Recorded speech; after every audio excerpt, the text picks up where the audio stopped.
চিন্তা করছে, সে বিশ্লেষণ করছে, সিদ্ধান্ত নিচ্ছে, এমনকি নিজেই নিজেকে উন্নত করে নিচ্ছে। কৃত্রিম বুদ্ধিমত্তা বা আর্টিফিশিয়াল ইন্টেলিজেন্স এআই মানুষকে দিয়েছে অভাবনীয় গতি, শক্তি ও সুবিধা, কিন্তু প্রতিটি শক্তির এক বিপরীত দিকও থাকে এবং এআই এর সেই অন্ধকার দিক ক্রমেই স্পষ্ট হচ্ছে।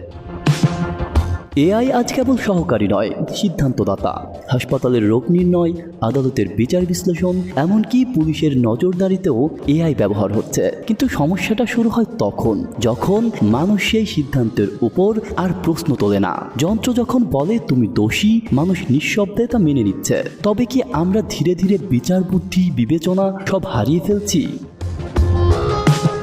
রোবট এখন কারখানার শ্রমিক, ব্যাংকে হিসাবরক্ষক, কাস্টমার কেয়ারে প্রতিনিধি, এমনকি সাংবাদিকতাতেও রিপোর্টার হয়ে গেছে। গবেষণায় দেখা গেছে আগামী দশকে প্রায় 800 মিলিয়ন মানুষ তাদের পেশা হারাতে